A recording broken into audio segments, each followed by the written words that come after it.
we're going to talk about functional core training. So, what the hell does that mean, first of all? If you are an individual that still believes that doing nonstop like crunches is going to, get the aesthetic look that you're hoping for, you're probably not going to get there. You're probably going to end up with some sort of low back pain, stiffness, buckling, things like that.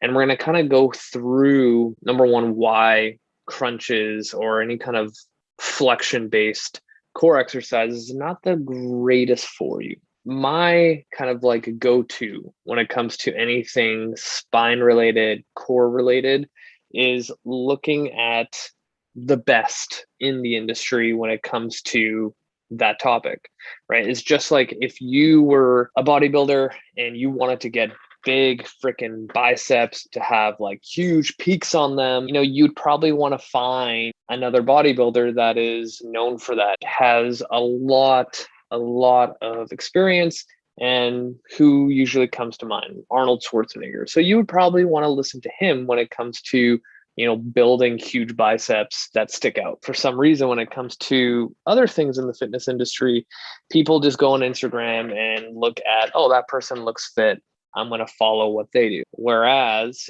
go down the rabbit hole of finding experts in the field like Dr. Stuart McGill when it comes to the spine, people still don't tend to listen. And this dude has probably had, I don't know, at least 35 years of experience and research when it comes to spine mechanics and what works for the spine and what doesn't. Seems like you should probably listen to that guy. But what I want people to kind of look at is guy on the right. This, we all know and can probably agree that is not the greatest posture for a prolonged time. So when you look at forward flexion, so we have flexion of the T-spine and lumbar spine.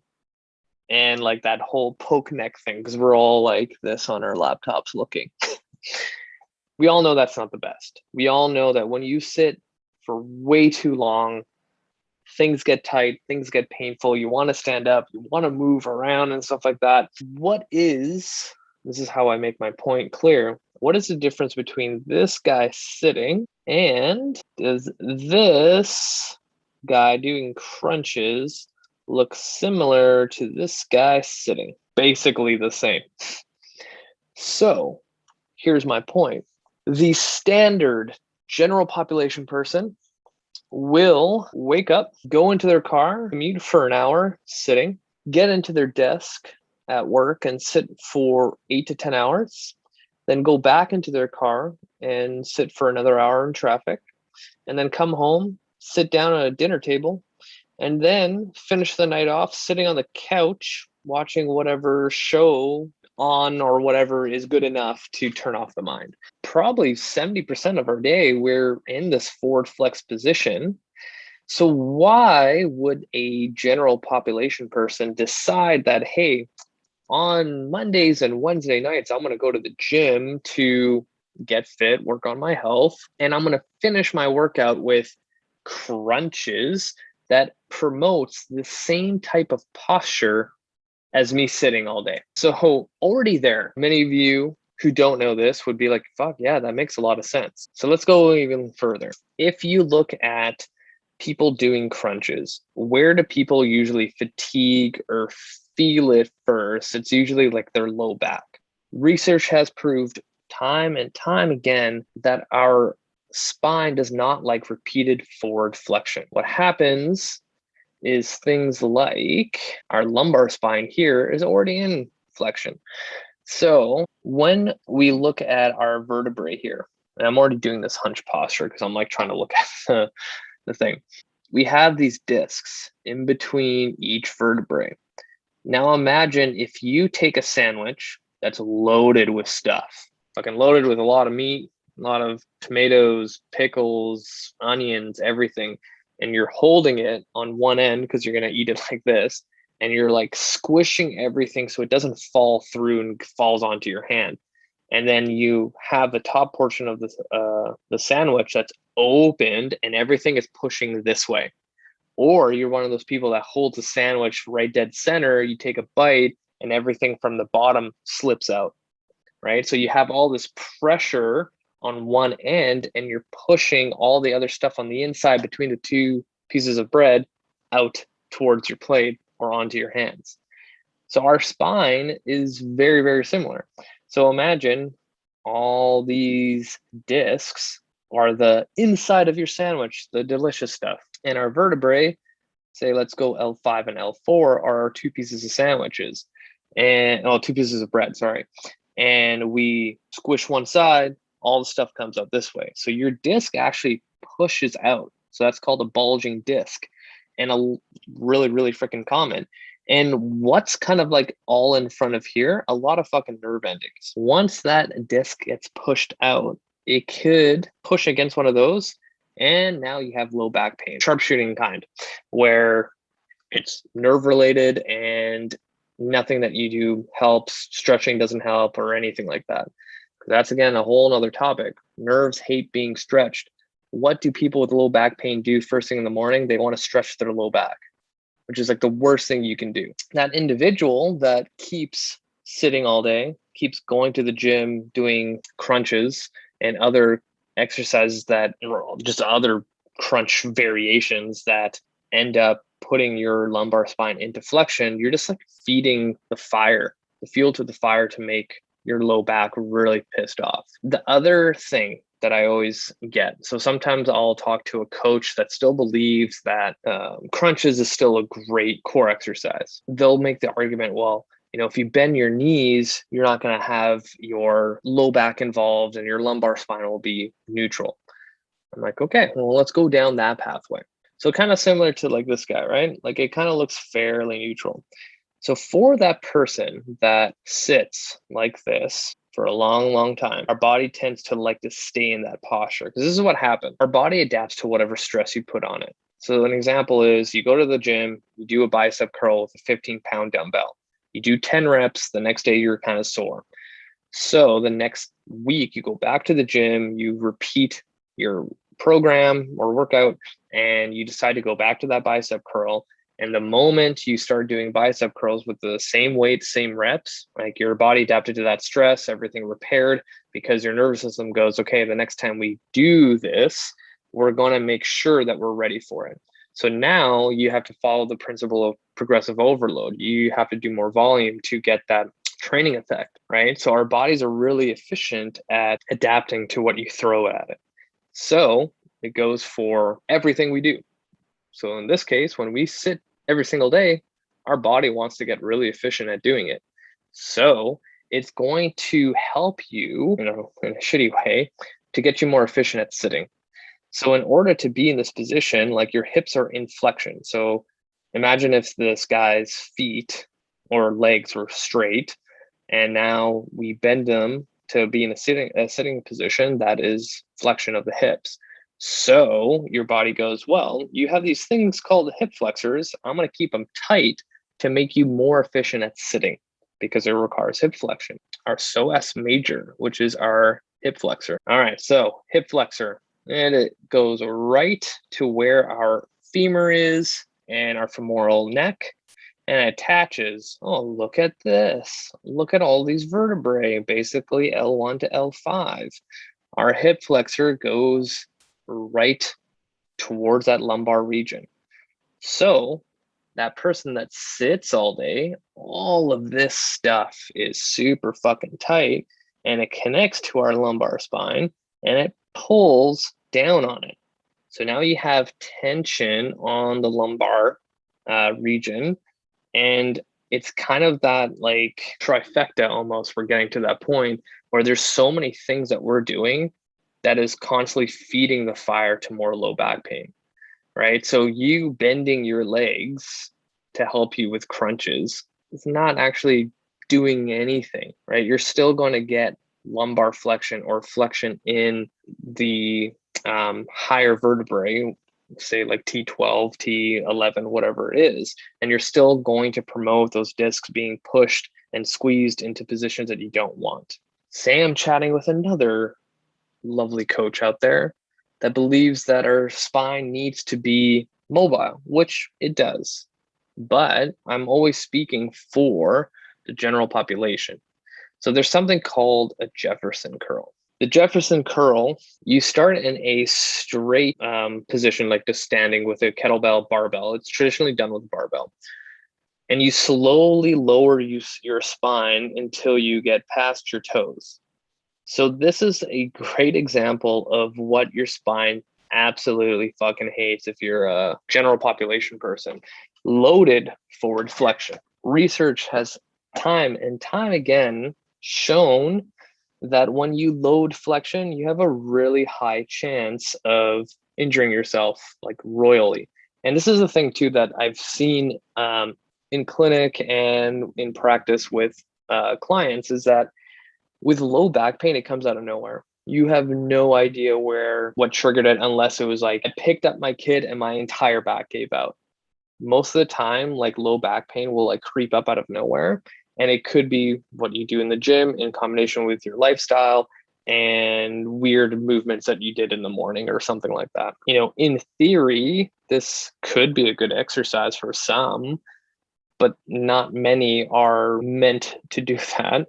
So I just wanted to show that people out there will say like, oh, the Jefferson curl is a great way to build a strong spine. But it's really easy to claim anything online, especially on Instagram. Like there's so much bullshit on there. And I get frustrated when people will like send me a video and be like, oh, like, what do you think of this? And I'm like, people just spewing out bullshit as always. Let's look at, I wanted to share, we can kind of agree now that forward flexion, just like this guy sitting, is not going to be the best choice for core exercises for the general population. Time and places when you might have to train flexion. And the only time I can think about that is a boxer or a mixed martial artist because they're in forward flexion a lot. Spoken to so many top performance coaches on that topic specifically, and they're like, why would I want to train more flexion on these guys who are already doing so much flexion on the floor, on the mat type of martial art that they're practicing? It makes no sense. Like you loading flexion when you're already doing flexion hours on end during the week, you're just overloading it. It's just like you deciding to do bench press 5 days a week. You're going to overload that pattern and other things are going to, suffer. So core training is kind of the same. So what I want to go through next is, this is another example of the Jefferson curl. I've seen so many times where people actually deadlift like this. And I'm like, just why? You need to teach yourself how to keep a neutral spine. So if you actually go through the works of Dr. Stuart McGill, our spine is designed to fight motion, right? Like in order to generate force and power and velocity and all those things, you need to be able to create stiffness and stability proximally, which means like within my core, to be able to create distal stability and power and strength. This guy here is not demonstrating that at all. But if you were trying to train for some god awful reason, the Jefferson curl, then sure, this is where you should do it. But again, there's a time and place for everything.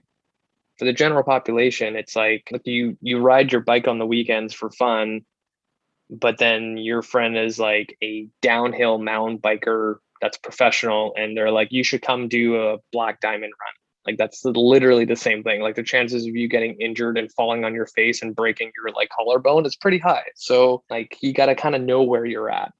And that's where like a whole nother topic of like, you got to stop listening to your ego and stuff like that. So look at our lumbar spine in this photo. Like this whole section right here is designed to be stable. If you look at biomechanics or like how every single part of our body is designed to work, it would make sense to train to enhance that. Our legs are meant to run. So why would you do movements that don't resemble any kind of running movements or utilizing your muscles that would, help in creating a movement like running, right? Like it's just like, it's literally common sense. Like if your elbow is meant to bend, like flex and extend, it would make sense to train movements like that. rather than like, no, I'm going to train my elbow joint like my neck. Like, it doesn't make sense. So it's the same thing. The other thing I wanted to show is the rest of the spine. So we know now that our lumbar spine is designed to be stable. So when we look at the rest of our vertebrae along our spine, our thoracic spine, which is this junction right here, is designed to be super mobile. This is where we should be moving and within our hip junction. Our cervical spine is also designed for movement, but also stability at the same time, which is a whole nother.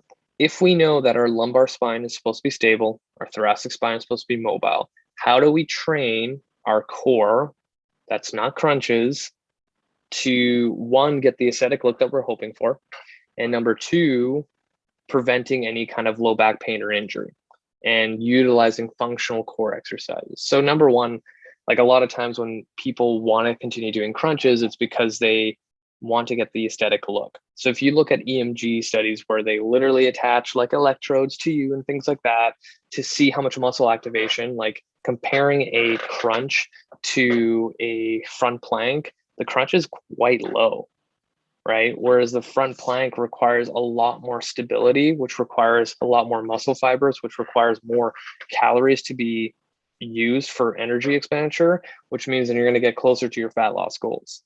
So we're going to go down the rabbit hole of functional core exercises. So where I like to start is breathing. So we're going to go back to my lovely, lovely YouTube page, which by the way, you guys should subscribe because I post a lot, like a lot. If you needed a library of exercises or ideas or demos or tutorials, like this is where you should go, or like even watching this video. So we're going to play this guy. And the reason why I want to show this is that in order to create, stiffness, you need to be able to utilize your diaphragm like I am in this video.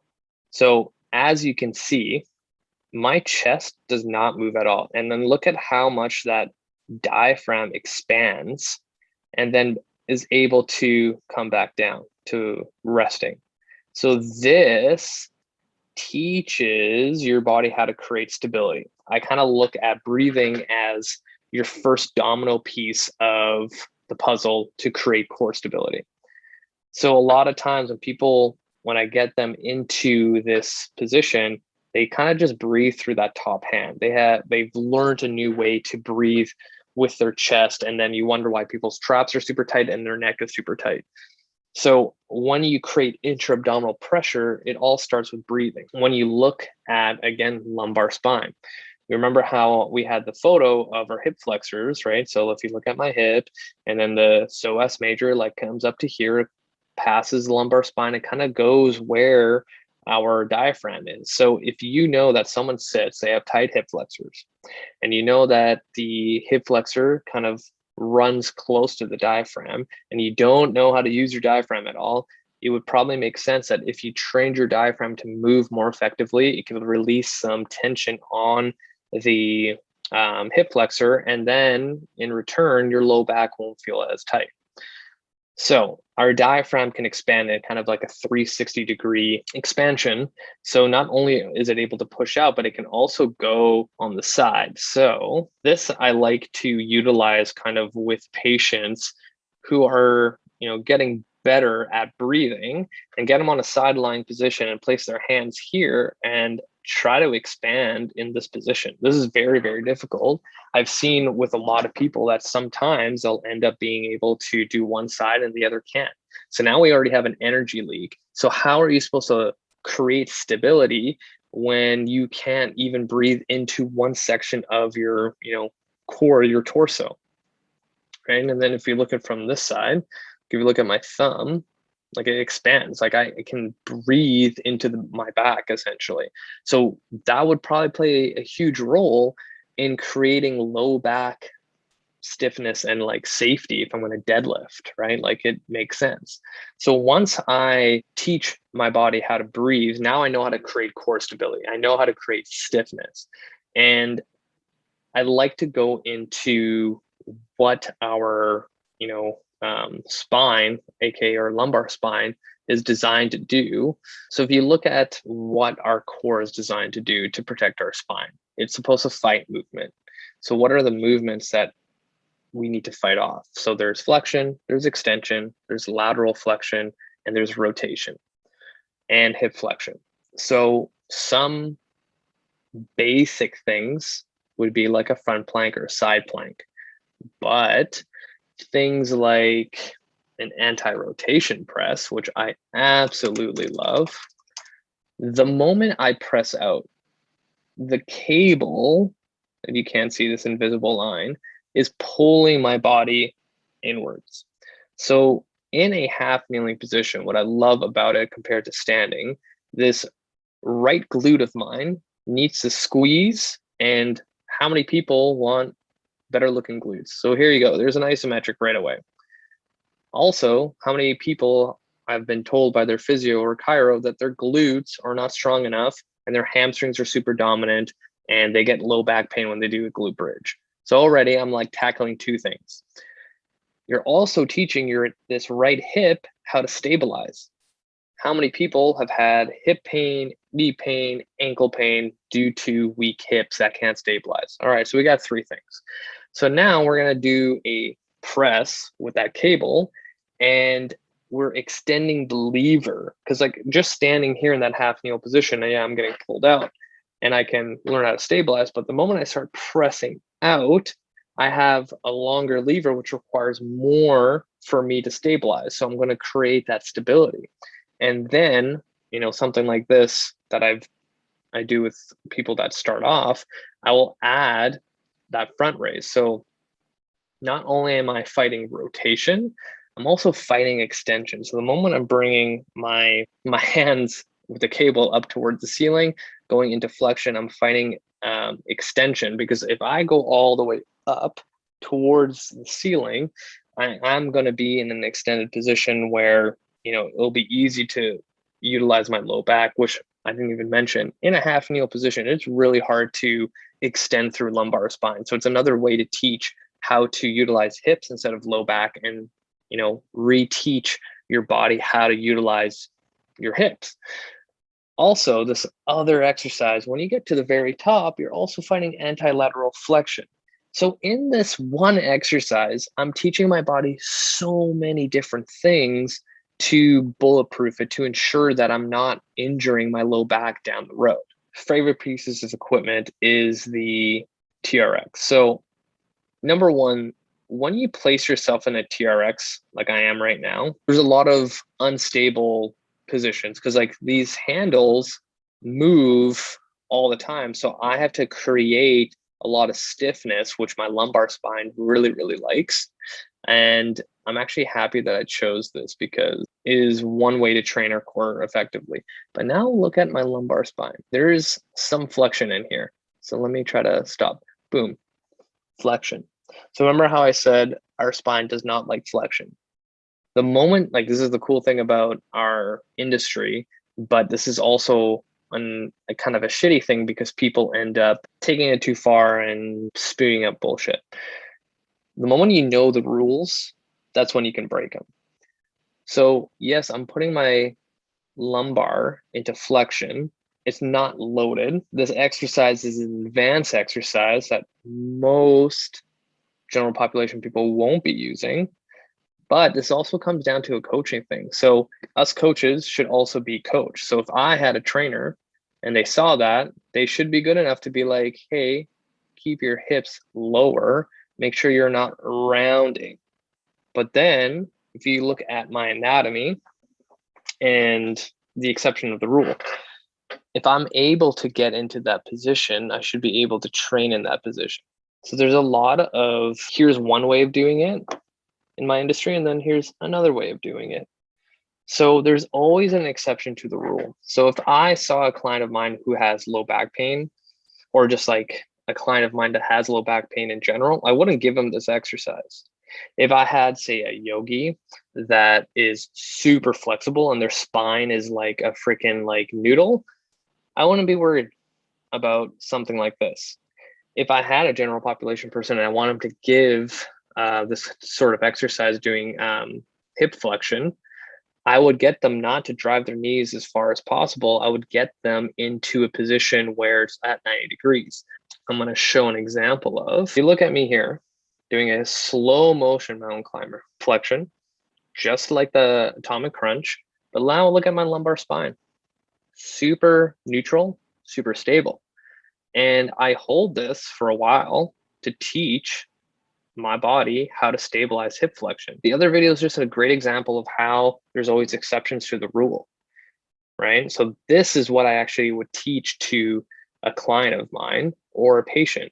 Learn how to stabilize hip flexion with your lumbar spine, right? This is functional core training at its finest if I had to like choose something. So a single arm farmer carry. So if you think of being able to pick up an object like here and resisting lateral flexion, like one, you have to be really careful because I don't give a single arm farmer carry right off the bat because it places a lot of tension on the opposite side of the low back. So like your QL and things like that. So you want to be really, really careful doing something like this really, really close to where you start out on your fitness journey. So learning how to create stiffness in the very beginning and then challenging like this, super functional. I love carries, such a functional exercise. Other thing is any kind of dead bug variations. Sometimes using an implement like a yoga block and crushing it. Like you can see like my death grip of my fingers, like I'm crushing that thing, like I want to break it. That teaches this area stiffness and stability.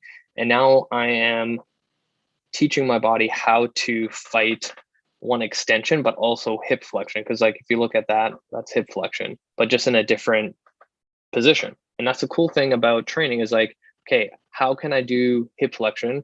I can do a dead bug. I can do a mountain climber. I can, but sky's the limit of how you can do this. Right. And this is where like the art comes into creating a program for the individual. And this is a whole nother like thing that we can get into is why people need to get an assessment done, which I've done a podcast episode about, to make training specific to the individual and not just like a cookie cutter program. Now, the other thing is like rotary stability. I feel like I might have invented this exercise. So if someone finds out online, someone else is doing this. So traditional bird dog is like the arm in front extending forward and then the other leg extending back. So what I find a lot of times, so this is how it looks on this direction. People kind of just go through the bird dog just through the motion and, it is what it is. Like they don't think about it. So I try to find ways to create, exercise like the bird dog where people feel it right away. And they're like, oh, fuck, this is really hard. So number one, when you're in a quadruped position, like you have all 4 points of contact. The reason why the bird dog should be difficult, and now you're on only 2 points of contact with your hand and leg down, right? And that creates an unstable surface and you need to stabilize it. But I find a lot of times people end up just using lumbar spine to extend that back leg if they're going to kick back.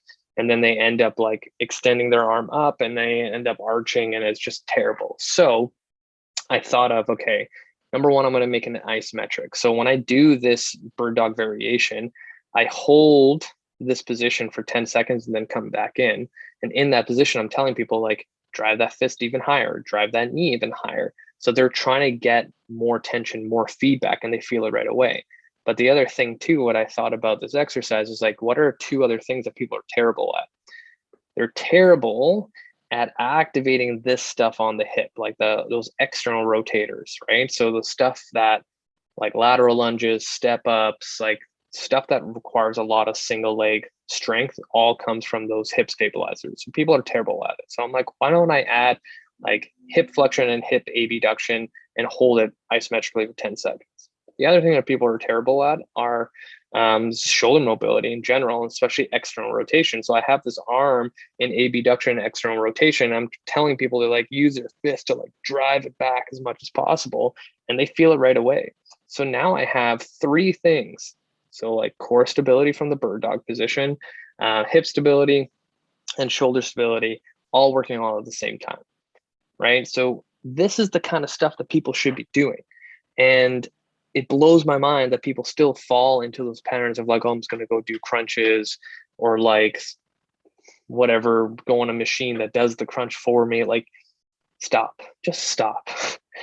Doing this stuff will bulletproof you for life. And then you can challenge yourself beyond things that you could ever imagine. Hopefully that sheds some light on functional core training and how to protect your low back and what our backs are designed to do and things like that. If you have any questions, feel free to reach out.